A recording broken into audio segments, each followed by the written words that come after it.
to another insightful and exciting episode of Me and My Health Up. I'm your host, Anthony Harcher. I'm a clinical nutritionist and lifestyle medicine specialist. Today's episode is on the carnivore diet.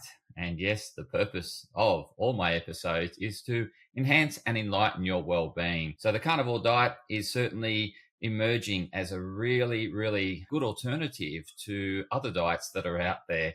Again, it is a diet. There is restrictive components of it. And so it can result in nutritional deficiencies. So I'm here to educate you and make you aware of the pros and cons of the carnivore diet so that you can do it safely, efficiently, and effectively. It is certainly getting some press. There's plenty of news out there around the carnivore diet.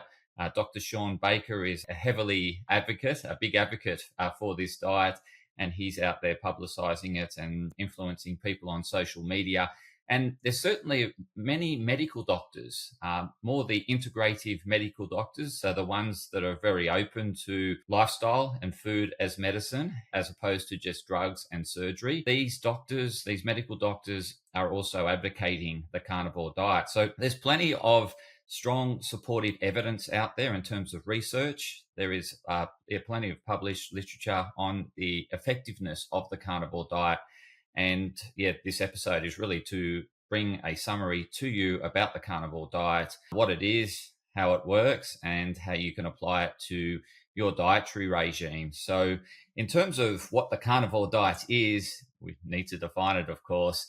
It is very much eating meat. So meats are all inclusive of all animal meats, all animal parts, all parts of the animal in essence. And in addition, it includes fish and seafood. So it is very much a carnivore, that being meat lovers diet, and quite appealing to those that enjoy meat. It's a bit unappealing to those that don't really adore to meat. So again, it really comes down to your personal taste and whether or not it's going to work for you. But certainly from a short-term perspective, there is huge benefits to adopting a carnivore diet. And these include better blood sugar regulation. So when we have better blood sugar regulation, we can, in essence, have more level energy as opposed to peaks and troughs. So when we're having carbohydrates, often what will happen is our blood sugar goes up and up and up, and then the body responds and it gets a bit out of hand. The body over responds and puts too much insulin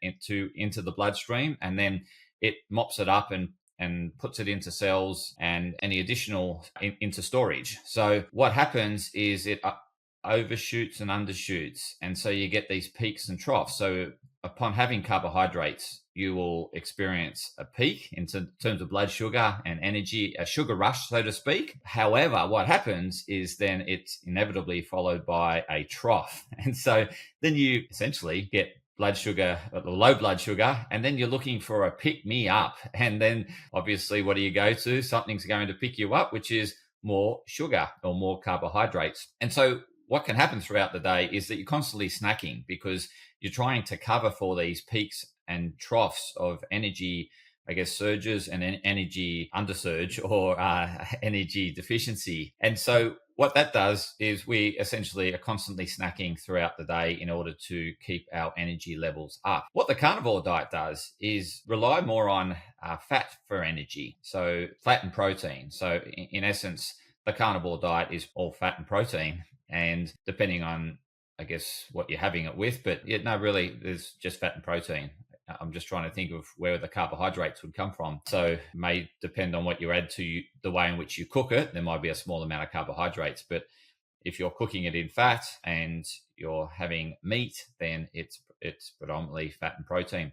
And that's your energy source for the body. And so what the body needs to do is actually burn fat and protein. And what has happened over, I guess, since the 1970s, our diets have been predominantly carbohydrates because fats were demonized. And so fats were stripped out of the diet and we become very much carbohydrate burners. What happens as we age, our burning systems, our furnaces, or the mitochondria in our cells, they were once very carb dependent and still remain carb dependent. However, their efficiency declines over the aging process. And so we become less efficient at burning carbohydrates. Hence, we tend to have lower energy and require more food in order to compensate, or we think we require more food in order to compensate. So we become very inefficient at burning fats through eating too many carbohydrates. So it's really, this diet is very much helping your fat adaptation. So helping you get good at burning fats. And what happens in this diet is when you get fat adaptive, is that when you're not eating, you're not consuming calories, then your body goes to your energy stores, which in this case will be fat. And so then it starts burning fat. And so we become very good at fat burning. But in order to become good at fat burning, we need to become fat adaptive, and that requires eating more fats. And so, yes, it's a bit of a paradox change in terms of we're so used to having a view on fats that it's, really calorific. And yes, fats are calorific. They are, twice the amount of calories as carbs and protein. However, they provide a greater satiation. So that feeling of fullness for longer, and they're very much slow burning. So we have more level energy. It's not like, I think the best equivalent is analogy here would be looking at various engines and what they run on. So petrol engines, they run on unleaded fuel. And then you've got your diesel engines that run on diesel. So it's essentially helping your body become more like a diesel engine. And the beauty about diesel engines is that they last forever. They go forever, and they're really good at constant, consistent driving. So they provide that level energy consistently over time. So it's going to give you stamina and endurance in terms of your energy once you get fat adaptive. But in order to get fat adaptive, we need to consume more fats. And this is what this diet helps with, is you are eating more meat. And I think really it's important here that we don't get fixated on thinking that meat is just skeletal meat. We want to consume all parts of the animals, including organs, hearts, livers, and brains, because this is where you're going to get your nourishment from, your vitamins from. When we just go for skeletal meats, it really limits our vitamin intake. So as we did back in the Stone Age, we ate the whole animal from head to tail. And I think in order to do this diet really well and to reduce the nutritional deficiencies, we need to see it as eating head to tail. And I think the other thing that comes from eating head to tail is more variety in taste, and you'll find various parts of organs really tasty. They're delicious. Some of, organ meats are quite rich because they're really nutritional dense, but they can be really delicious if cooked with other meats. Like, say, if you mix it, so more like a mince is probably an easier way to do the carnivore diet, is mixing organ meats and skeletal meat. That's probably a good way to do it, is do a mince and turn it into a like a bolognese sauce without the pasta. So that, I just touched on that one benefit, which is consistent energy without the peaks and troughs. And so the benefit here is that you'll get away from carb addiction or sugar addiction, because that addiction is very much driven from blood sugar dysregulation. Once you get your blood sugars regulated through having a more fat adaptive energy system, then you have more stable energy. You won't have the troughs. You won't be seeking and desiring the carbohydrates or the sugar. So this is great for those that consider themselves addicted to carbs or addicted to sugar and can't break it. This will really help you break it. It provides great satiation. So you are not constantly, like what I found, just sharing my experience. Previously, last 20 years of my diet's been predominantly plant-based. So very much vegetables, fruit. And what I found with that is that I was quite hungry, and I'd eat regularly throughout the day. I couldn't go for long periods without eating. And so my body was very much dependent on carbohydrates as a fuel source because I had very little fats in my diet. What I've found now and I've been doing this more keto-like diet, so it's not full-on carnivore. So what I suggest is going carnivore initially and then going into a keto for a more long-term and sustainable approach. So keto is essentially high fat, low carbohydrates and moderate protein, whereas the carnivore is protein and fats with basically zero carbohydrates. So you will get into ketosis doing the carnivore diet quite rapidly. And so in that, I guess, a con to the pro of energy is the con is going to be certainly what they call the keto flu. And so you could also say there's a bit of a carnivore flu as well. And it can be, whilst your body's adapting to the new energy source, you can be quite deficient, feel very deficient on energy because you're used to these energy surges through carbohydrates. So getting back to my engine analogy, is carbohydrates are like petrol engines, and they can get off the mark really quick, whereas diesel engines are much slower off the mark. You'll hear a diesel truck or a diesel ute trying to take off at lights, and they're generally slow, but once they get going, they've got unstoppable momentum. Whereas a petrol engine will get off the mark really quick, but they don't last as long. Diesel engines last much longer. So it's the same when you go to, this, I guess, once a very high carbohydrate diet to now a low carbohydrate diet. Your body is feeling, well, what do I do now? I need to, these fats, I'm unfamiliar with them. I've got to burn fats. How do I do that? And so there's a fat adaptation phase that you need to get used to. And this is what they call is the keto flu, is in essence, your body's adapting to the new energy source. But once it becomes adapted, it becomes unstoppable. So I experienced this certainly once I changed my diet from plant-based to more keto at the end of last year. And I had a bit of this flu and a bit of this adaptation phase. But now I'm really fat adaptive, and I can go long periods without food without a problem, without even looking for food or without feeling that I need food. And it's because my body's very fat adaptive. And what I'm finding is that I'm thinking much clearer. So that's another benefit. And certainly the research shows that you think much clearer. You have less brain fog. So, that clarity in terms of remembering things, that clarity in terms of your turning over your cognition and finding the answer is really improved on burning keto. And keto, again, that's been around since the 1930s. So they discovered that adaptation in terms of fuel source was really good for any mental health conditions. And in particular, they found it really supportive of epilepsy. And so they've been using it for epilepsy to, I guess, help modulate or regulate epilepsy through this keto approach. And so it has been around a long time. And certainly the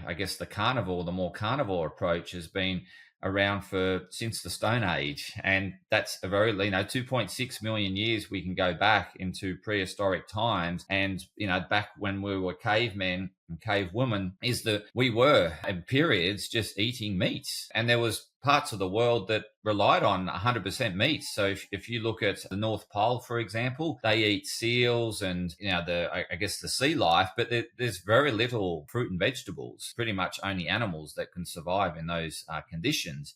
And what they do is eat the whole animal. And so the animal eats the algae, and the animal, makes the vitamins and stores the vitamins in the organs. And so if you're eating the organs, you're getting the vitamins. And so you can get this multivitamin from eating the animal from head to tail. So it's been around a long time, and it really just lost its way in the 1970s when the government got on board with some misleading research about fats and heart disease. And heart disease was becoming a major killer. And so the government, looked at this research and was convinced that it was the way to go in terms of low carbs. But what we're finding now is that was very misleading. And in actual fact, it's made us sicker as a society. And we're sicker and fatter than ever before because we are now maladaptive to burning fats. And having that adaptation in terms of our energy systems is really important, because in order to get the fat off, we need to be able to burn it well.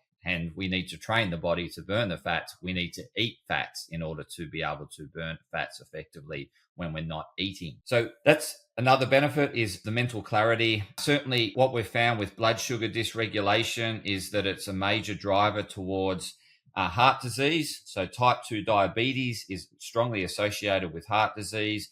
Type 2 diabetes is strongly associated with Alzheimer's and dementia. And so these heart and brain conditions are associated with having blood sugar dysregulation for prolonged periods of time. So by getting your blood sugars regulated, then what will happen is that you're going to help, prevent the onset of these chronic diseases that are really affecting us in a big way. So certainly becoming adaptive with your energy systems is really important, and the sooner you do it, the better. And for long term, it's certainly showing that from a mitochondria point of view, or that powerhouse of the cell point of view, in order to really look after that and make sure it runs well, we need to have a higher fat diet and lower carbohydrates. Yes, carbohydrates are fine occasionally and, in small amounts, but in large amounts, they're really toxic. They're really causing lots of problems in terms of, free radical damage, mitochondria damage, and the body just really struggling to cope with the load that carbohydrates drives in terms of digestive load. You need to eat a lot of them in order to sustain that energy system and keep it burning throughout time. Whereas with fat, we can have long periods without food because we store fats. And that's the beauty, is that when we become fat adaptive, we can burn our fat stores, which most people are wanting to do these days. So yes, in terms of mental sharpness, cognitive function, in terms of, reducing that brain fog, then this carnivore diet is fantastic as a pro. In terms of another con to the pro is that some people find it quite restrictive in terms of lack of variety. But I think you can find the variety when you adopt all animals, eat all animals, and you also adopt the head to tail approach. You'll find lots of variations amongst that.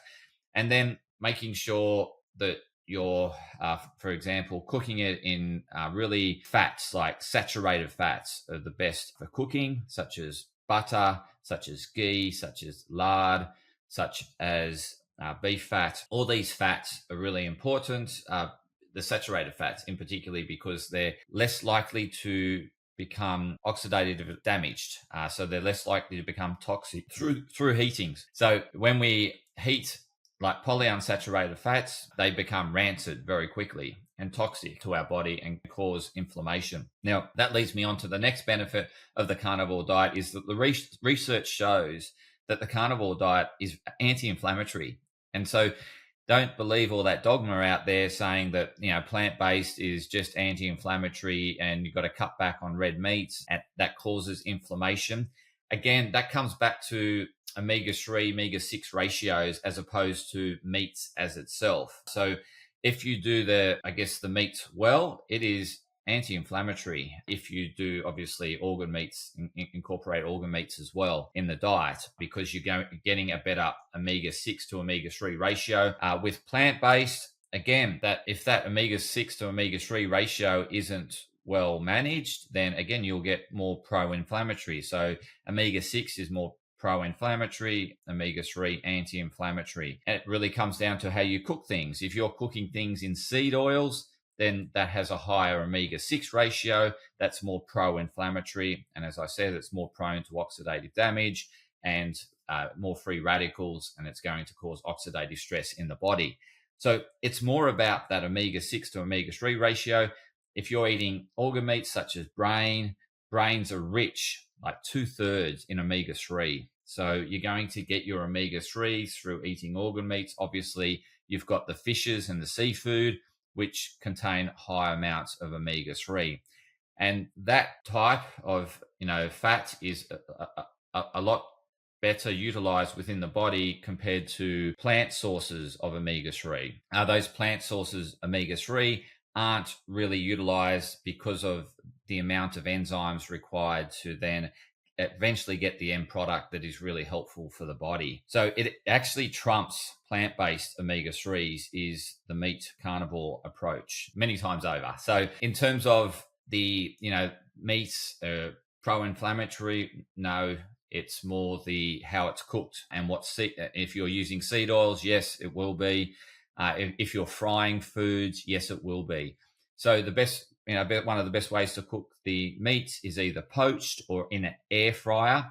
So you don't need to use the oils. And if you wanted to fry it, pan fry it, then butters, lard, ghee, those fully, so the butters or the oils that are solid at room temperature. So that's what you want to be having. If they're liquid at room temperature, then they're a seed oil predominantly. Obviously, olive oil is not a seed oil, it's a fruit oil. So olive oil is okay.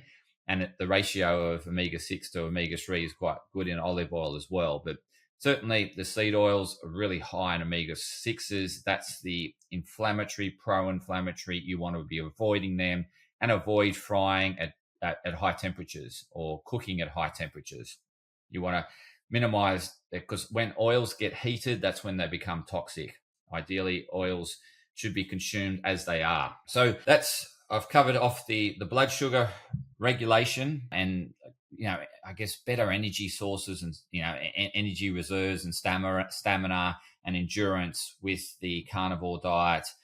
You're eating less. So the other pro is around digestive health. So what happens with carbohydrates and fruits and proteins? Yes, they contain a lot of fiber. Yes, fibers, we need a bit of fiber to help bulk out the stool, to help, bowel motions. So that can be why it's important over a period of time from, when you start on keto, and you might do keto, not keto, but carnivore from maybe for 2 to 6 weeks to really get that insulin sensitive again and less resistant. So once you get that insulin sensitivity, you'll become fat adaptive. That may take anywhere between 2 and 6 weeks. The carnivore diet's really effective at doing that very quickly. And then after that, you want to go into a more keto approach so that then you can introduce some more fiber. So fiber, whole fibers, certainly not rubbish fiber. There's no whole foods contain fiber, not really rubbish fiber, but it's more focusing on the vegetables and fruits that are more supportive of good health. If you understand what I mean, maybe that's a separate episode. So that's really important that we do it well and effectively by seeing it more as a short-term measure, but a longer-term approach to more fat adaptive energy burning, and that requires a higher fat diet. And that's why I say if you go from keto and then roll into a more go carnivore, then roll into a more keto-like diet, then that's going to be more effective over the long term, and you won't run into nutritional deficiencies. The nutritional deficiencies, so one of the cons is vitamin C ultimately, because vitamin C is a water-soluble vitamin, and it means that our body doesn't store it. It means that we constantly need to consume a certain amount of vitamin C. We don't need it in large amounts. It's a micronutrient. It's not a macro. However, so you can do a 2 to 6 week period on the carnivore without worrying about a real problem with vitamin C. When you go keto, then you can introduce some fresh fruit and vegetables, but sticking to the fresh fruit and vegetables that are seasonal is really important, and mainly focusing on the green side of things is really important to get that magnesium into your diet. So with other vitamins that would be missing from the carnivore, there's probably none. Like the fat soluble vitamins A, D, E, and K are all going to be in the fats of the carnivore meats. Also, you'll find them in the organs. They're stored in organs, as well as the B vitamins are in skeletal meats, are in organs. So the B vitamins, the fat soluble vitamins, are certainly going to be covered in, the carnivore. It's more the vitamin C that's probably a concern, because that's more in the fruit and vegetables. But as I said, carnivore, short period of time, and then roll into a more keto for longer term health. Now, one of the drawbacks or disadvantages is you'll notice a change in digestion. So if you're coming from a predominantly high fiber diet, you're moving your bowels quite regularly, multiple times a day, most likely. What you'll find is your bowel motions slow down because you've got less of the fiber. Now, fibers, certain types of fiber, non-digestible, and hence need to move through the bowels. And hence why you do lots of bowel motions, is because your body's got no use of it other than to push it through. With carnivore, our body can utilize the protein as both for repair and maintenance, and also use it as energy. And then there's the fats. The body can utilize the fats. And so there's going to be less bowel motions that you'll experience. And I've certainly noticed that. So I used to go regularly because of the high plant-based diet. But what I've found is that my digestive system is a lot better, way more better than when I was constantly eating with fruits and vegetables all day and nuts and seeds and all that. My digestive system became quite clogged, bloated, and all those sort of things. So all that bloating will go away. You'll feel much cleaner on the insides. And particularly if you're only eating when you're hungry, because you don't need to eat. And so, unless you're emotionally eating. So, again, this will somewhat help your emotional regulation, not entirely, but it will, because you will be clearer thinker. You will have a lot better energy, and you'll be less reactive. So, it should help the emotional eating in some way. However, if you're just eating when you're hungry, you'll go longer between meals. And so, you'll have longer periods of fasting, and you'll feel really good in terms of very clean on the insides. What I found from 20 years of plant-based is I was always full and bloated, and my digestive system wasn't getting much of a rest. And so this really helps the digestive system repair, is because it gets periods of time where it's not digesting. Now, the another effective way in which, I was about to mention that drug, Ozempic. Ozempic, you're probably in. So Wegovy and Ozempic are those weight loss drugs. Now, the carnivore diet works similar. Is it slows down the gastrointestinal emptying of the digestive system. It slows it down, and fats and proteins will slow it down. And so hence why you won't need to eat as often, because it's satisfied. There's nourishment there, and foods to nutrition to utilize. And remember, the foods you're eating are nutritionally dense, really dense. The other thing about this diet, the carnivore diet, that will also slow down the amount you eat, the overall calories, is not only you got slower gastrointestinal emptying, which is the way in which these GLP-1 agonists work, the Wegovy and the Ozempic. So you're getting that effect from adopting the carnivore diet in a way. And also, because with meats, you need to chew them, right? You need to chew. And so you're slowing down your consumption, your food consumption. Whereas, I guess, carbohydrates are a lot easier to consume. Some may argue, obviously, the fiber makes you chew a bit more. That's true. But, we don't really have a super whole foods diet these days because it's, the abundance of ultra processed foods predominate our diet. Even if we sort of want a more whole foods diet, we're attracted to all this abundance of these ultra processed foods around us. Now, the other downside is that, some people socially restrictive in terms of going out. I don't really find that, because you can always find a steak on the menu. You can always find fish on the menu. You can just ask them just to give you a plate of steak, or a plate of, if you're really, keen to do it strict for a period of time, you can just ask and they'll do it. They'll just whack a steak, on your plate, and, we'll put some fish on your plate. So it's quite easy. It's not easy when you're going to these, I guess, takeaway venues that are all about speed and efficiency and low price. Then you're not going to find these quality meats. Now, it's important that you also focus on the food quality. So I mentioned the omega-6 to omega-3 ratio is really important in terms of making sure we get the anti-inflammatory effect, or we don't get an over-inflammatory effect. What happens is, when the animals are fed, like grains, for example, that's not natural for them to consume grains, particularly these grazing animals, such as the lamb and the beef cattle. Their diet is they eat grass, right? So when they're fed grains, yes, they put on weight a whole lot quicker, but they're also consuming a lot more omega-6s. And so their meats have a higher ratio of omega-6, the grain-fed animals. So what you want to focus on is grass-fed. So grass-fed is really going to help get a higher omega-3 ratio, which counterbalances the pro-inflammatory omega-6. Yes, we need both. They're both essential for us, but our diet today has been predominantly rich in omega-6s because there's a lot of fried and a lot of seed oils around us. Also, I guess animals that have been fed with non-native or non-natural produce or non-natural feed, which is grains, for example.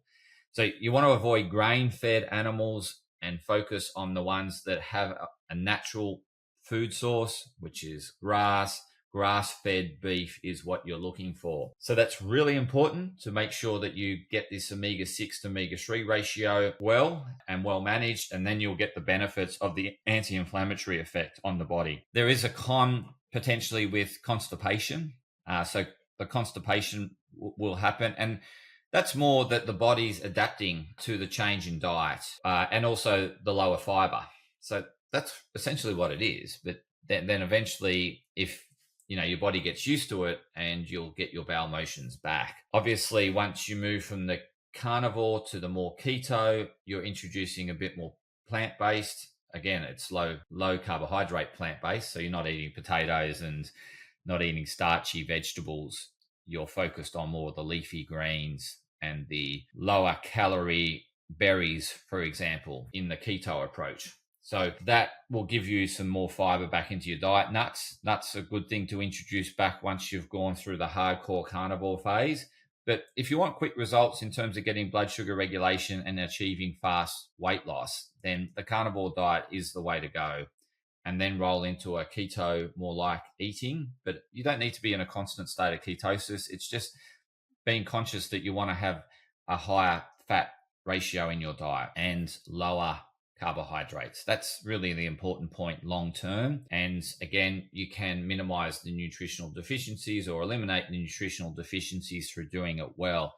Now, if you want like further support with a clinical nutritionist supervising you in terms of this approach, then I can certainly support you. So please reach out to me. I can certainly do consultations with you and personalize this program to your liking and make it work for you long term, because ultimately we want to find a very sustainable approach to eating, because that's going to serve weight management long term.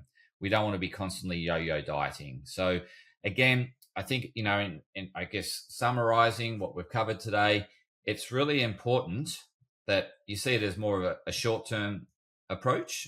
For me, doing carnivore long-term is difficult and challenging unless you're willing to eat the head to tail of the animal. Most people aren't willing to do that. And so therefore it will result in nutritional deficiencies. What I suggest you do is start carnivore 2 to 6 weeks program and then go to a more keto-like eating, but it doesn't have to be strict keto. And that will introduce more vitamin C, it will introduce a bit more fiber, and will ensure that you are nourished as opposed to running into nutritional deficiencies. So if you've got any questions or comments, please reach out and connect with me. Happy to answer them. I'm happy to provide more information if you've got questions in a particular area around eating and doing this dietary program well. But certainly in terms of the science, the strongest science is behind this more carnivore keto-like eating than plant-based, as far as I'm concerned, long-term. So yes, there has been a lot of plant-based research done and released. However, I really don't see it as the best approach to longevity in terms of mitochondrial function. So mitochondria, your powerhouse of your cell, will determine your longevity. And it's really important that we look after that mitochondria.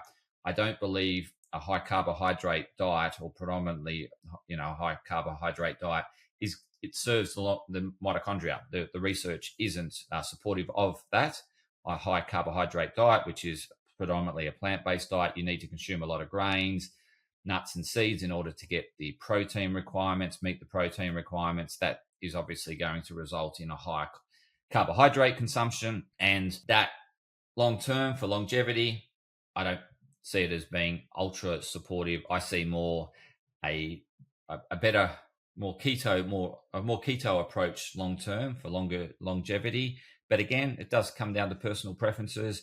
If you've got concerns with the way animals are treated, then I respect that.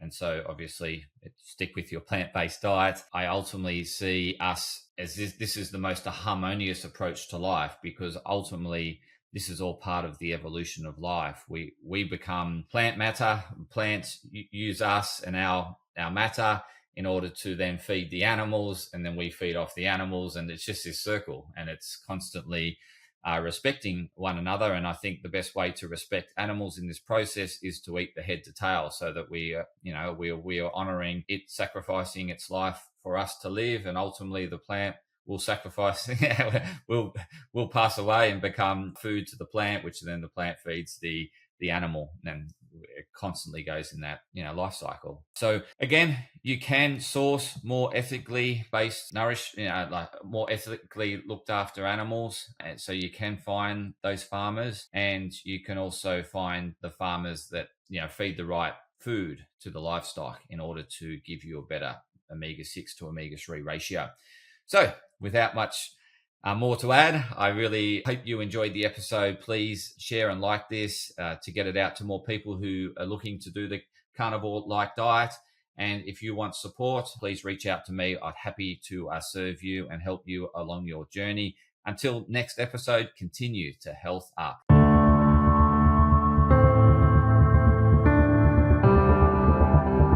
Podcast disclaimer. This podcast and any information, advice, opinions, or statements within it do not constitute medical, healthcare, or professional advice and are provided for general information purposes only. All care is taken in the preparation of the information in this podcast. Connected Wellness Proprietary Limited, operating under the brand me&my Health Up, does not make any representations or give any warranties about its accuracy, reliability, completeness, or suitability for any particular purpose. This podcast and any information, advice, opinions, or statements within it are not to be used as a substitute for professional, medical, psychological, psychiatric, or any other mental health care or healthcare in general. me&my Health Up recommends you seek the advice of a doctor or qualified health provider with any questions you may have regarding a medical condition. Inform your doctor of any changes that you may to your lifestyle and discuss these with your doctor. Do not disregard medical advice or delay visiting a medical professional because of something you hear in this podcast. This podcast has been carefully prepared on the basis of current information. Changes in circumstances after publication may affect the accuracy of this information. To the maximum extent permitted by the law, me&my Health Up disclaims any such representations or warranties to the completeness, accuracy, merchantability, or fitness for purpose of this podcast and will not be liable for any expenses, losses, damages incurred, indirect or consequential damages or costs that may be incurred as a result of the information being inaccurate or incomplete in any way and for any reason. No part of this podcast can be reproduced, redistributed, published, copied, or duplicated in a form without prior permission of me&my Health Up.